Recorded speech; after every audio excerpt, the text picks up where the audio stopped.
primeiro livro de Samuel ocupa um lugar especial na Bíblia, estando na seção histórica das Escrituras, logo após o livro de Ruth.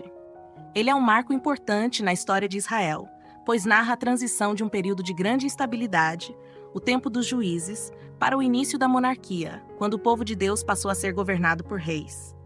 Esse livro nos apresenta Samuel, um dos personagens mais significativos da história bíblica. Samuel desempenhou um papel único, pois foi ao mesmo tempo profeta, sacerdote e juiz. Ele foi escolhido por Deus para ser uma ponte entre dois mundos, o dos juízes, que governaram Israel durante um período de descentralização, e o dos reis, que trariam uma nova forma de governo ao povo. Para entendermos melhor o contexto desse livro, precisamos lembrar que Israel vivia tempos difíceis. O período dos juízes era marcado por crises espirituais e sociais. O povo frequentemente se afastava de Deus, caía na idolatria e sofria as consequências disso, como derrotas militares e períodos de opressão. A frase que resume bem essa época é: cada um fazia o que parecia certo aos seus próprios olhos. No meio desse cenário de incertezas, o povo começou a clamar por uma liderança forte e estável. Eles queriam alguém que os guiasse e protegesse, especialmente diante das ameaças dos povos vizinhos. Foi nesse contexto que Deus levantou Samuel para ser uma luz em tempos de escuridão e preparar o caminho para a nova etapa da história de Israel. O primeiro livro de Samuel nos conduz a um momento de grande crise espiritual em Israel. O sacerdócio, que deveria ser exemplo de santidade, estava corrompido. Eli, o sumo sacerdote já idoso, não conseguia controlar os comportamentos indignos de seus filhos, Hofni e Finéias. Esses homens, que ocupavam uma posição de grande responsabilidade diante de Deus e do povo, abusavam de seu poder, desrespeitando as ofertas sagradas e explorando os fiéis. Esse cenário de corrupção enfraquecia ainda mais a relação do povo com Deus, agravando a instabilidade espiritual da nação. É nesse contexto que surge a história de Ana, uma mulher piedosa e cheia de fé. Ana vivia uma angústia profunda por não conseguir ter filhos, algo que na cultura da época trazia grande sofrimento e vergonha. Em meio à sua dor, ela se aproximou do templo em Siló e derramou sua alma diante de Deus, fazendo um voto sincero: se o Senhor lhe concedesse um filho, ela o dedicaria completamente ao serviço divino. Deus ouviu o clamor de Ana e respondeu ao seu pedido. Nasceu Samuel, um menino que seria não apenas motivo de alegria para sua mãe, mas também uma peça fundamental no plano de Deus para a restauração espiritual de Israel. Fiel ao que prometera, Ana levou Samuel ao templo ainda pequeno, confiando-o ao cuidado de Eli para que ele fosse consagrado ao serviço do Senhor. Enquanto Samuel crescia no templo de Siló, Deus começou a revelar que ele seria um instrumento de transformação para o povo de Israel. Em uma noite tranquila, enquanto dormia, Samuel ouviu alguém chamá-lo pelo nome. Pensando que era Eli, correu até ele, mas o sacerdote negou ter chamado. Isso aconteceu 3 vezes, até que Eli percebeu que era o Senhor quem estava falando com o jovem.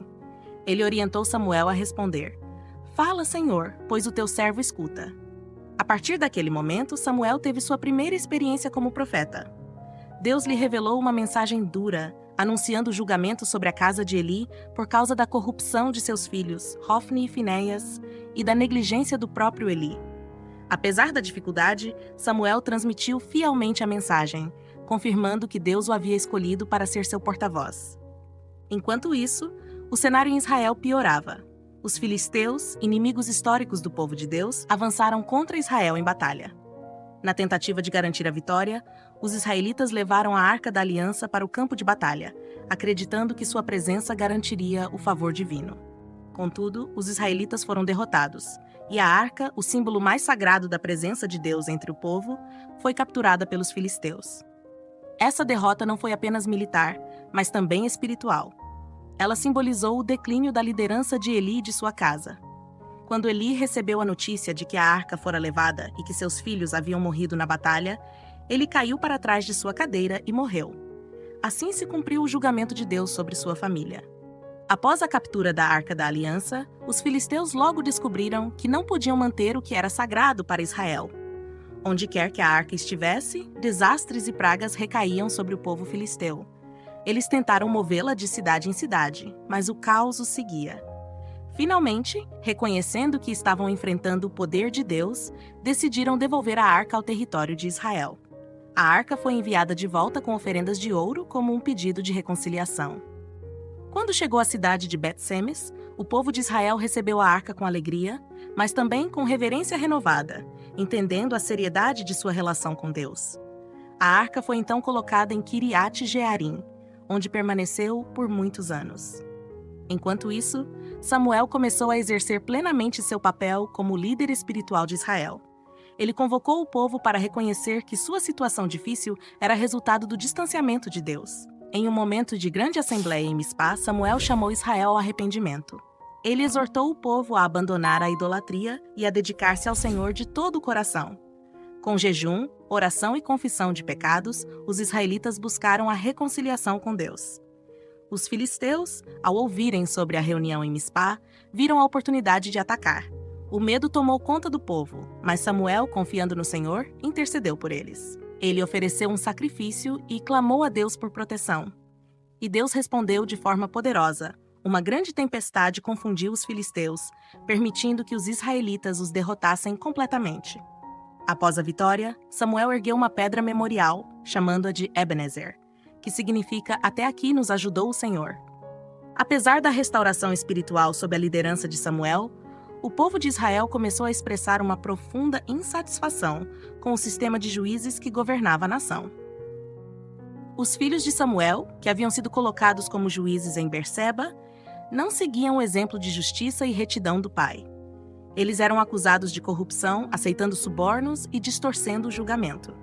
Isso fez com que o povo perdesse a confiança nesse modelo de liderança. Os anciãos de Israel então se reuniram e foram até Samuel em Ramá com um pedido claro. Queriam um rei para governá-los, como acontecia com as outras nações. Para eles, a monarquia parecia ser a solução para garantir estabilidade, segurança e liderança centralizada, especialmente diante das ameaças externas constantes como os filisteus. Samuel, no entanto, ficou profundamente triste e levou a questão ao Senhor em oração. Ele sabia que o pedido não era apenas por uma mudança política, mas também representava um desejo de se conformar aos padrões das nações vizinhas, afastando-se da confiança exclusiva no Senhor como o verdadeiro rei de Israel. O Senhor respondeu a Samuel com palavras que mostravam tanto sua paciência quanto sua tristeza. Deus disse: "Atenda ao pedido do povo, pois não é a você que rejeitaram, mas a mim como rei sobre eles." Ainda assim, Deus orientou Samuel a advertir o povo sobre as consequências de viver sob uma monarquia. Samuel convocou o povo e explicou o que significaria ter um rei. Ele tomaria os filhos para servirem como soldados, trabalhadores e servos em seus palácios. As filhas seriam designadas para trabalhos domésticos. Terras, colheitas e gado seriam requisitados para sustentar o reino. E o povo se tornaria sujeito a tributos e obrigações pesadas. Mesmo com essas advertências, o povo permaneceu firme em seu pedido, dizendo: "Queremos um rei para nos governar, para que sejamos como as outras nações e tenhamos alguém que vá à nossa frente e nos conduza nas batalhas." O Senhor, então, concedeu o pedido do povo e instruiu Samuel a ungir Saul como o primeiro rei de Israel. Saul, um homem da tribo de Benjamim, destacava-se por sua altura e presença marcante.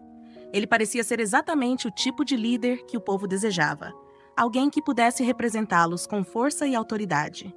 Assim, Israel entrou em uma nova fase de sua história, deixando para trás o período dos juízes e assumindo o modelo de governo monárquico. Com a decisão do povo por um rei, Samuel ungiu Saul, da tribo de Benjamim, como o primeiro rei de Israel, em um momento que marcou profundamente a história da nação. A escolha de Saul parecia promissora. Ele era alto, forte e impressionava pela sua aparência e postura, características que atraíram a confiança do povo. Saul começou seu reinado de forma promissora. Em um de seus primeiros atos como líder, enfrentou os amonitas que ameaçavam a cidade de Jabes de Gileade. Demonstrando coragem e determinação, Saul reuniu as tribos de Israel em uma campanha militar bem-sucedida. A vitória não apenas salvou a cidade, mas também uniu temporariamente o povo em torno de seu novo rei. No entanto, com o passar do tempo, começaram a surgir sinais preocupantes no caráter de Saul. Ele demonstrava impulsividade, insegurança e uma tendência a agir sem buscar a orientação de Deus. Esses defeitos vieram à tona em episódios que colocaram sua liderança em xeque. Um desses momentos ocorreu quando os filisteus ameaçaram Israel novamente. Antes de uma batalha crucial, Samuel instruiu Saul a esperar 7 dias para que ele, como sacerdote e profeta, oferecesse o sacrifício ao Senhor. Mas impaciente e temendo que os soldados desertassem, Saul decidiu realizar o sacrifício por conta própria, desobedecendo a ordem de Deus. Quando Samuel chegou e viu o que Saul havia feito, declarou que seu reino não seria duradouro, pois ele havia falhado em obedecer ao Senhor. O episódio mais grave, porém, foi durante a guerra contra os amalequitas. Deus havia ordenado que Saul destruísse completamente esse povo, como um ato de juízo divino, sem poupar nada. Contudo, Saul poupou Agag, o rei dos amalequitas, e os melhores rebanhos, justificando que os animais seriam sacrificados ao Senhor. Essa desobediência foi o ponto final para sua relação com Deus como rei. Samuel confrontou Saul de forma severa, declarando que o Senhor prefere a obediência ao sacrifício e que, por sua rebeldia e rejeição à palavra de Deus, Saul seria rejeitado como rei. Esse momento de ruptura marcou o início do declínio de Saul, que, embora permanecesse no trono, perdeu a bênção de Deus e o apoio de Samuel. Após a rejeição de Saul, o Senhor pediu a Samuel para ungir um novo rei para Israel, alguém de coração conforme a vontade divina. O profeta se dirigiu à casa de Jessé, em Belém, onde encontrou um jovem pastor chamado Davi.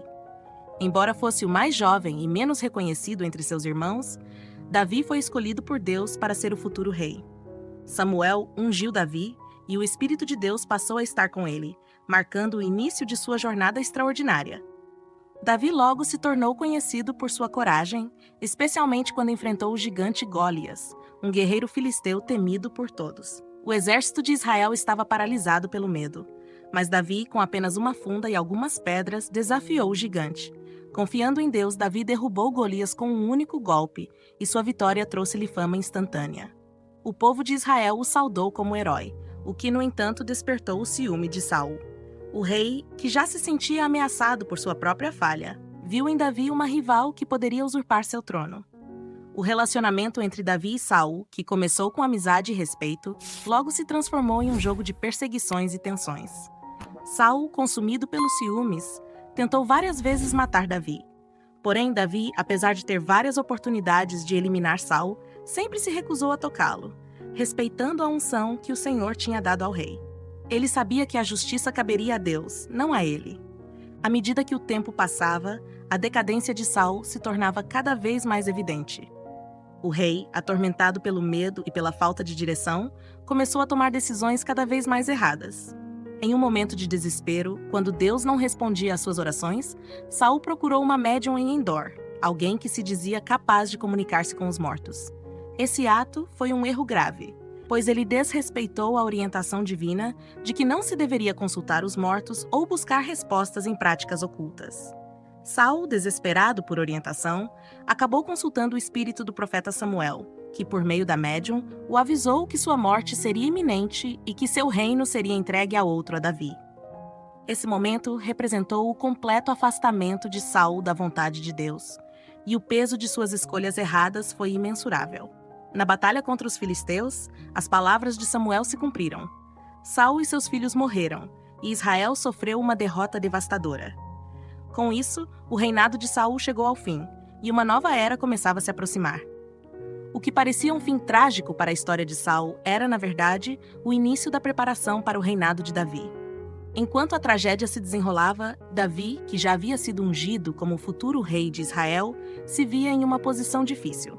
Ele sabia que a transição de liderança seria cheia de desafios, mas com o auxílio de Deus, ele se preparava para governar o povo de Israel com sabedoria e fidelidade. Se você deseja se aprofundar ainda mais no estudo e no conhecimento dos livros da Bíblia, na descrição deste vídeo e no comentário fixado, você encontrará um link para fazer o download de um arquivo com mapas mentais de cada um dos 5 livros do Pentateuco.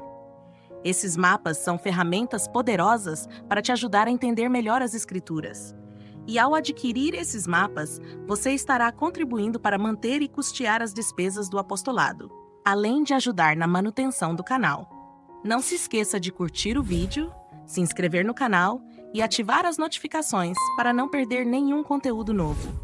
Aproveite também para interagir nos comentários, deixando uma dúvida ou sugestão sobre o que você gostaria de ver por aqui.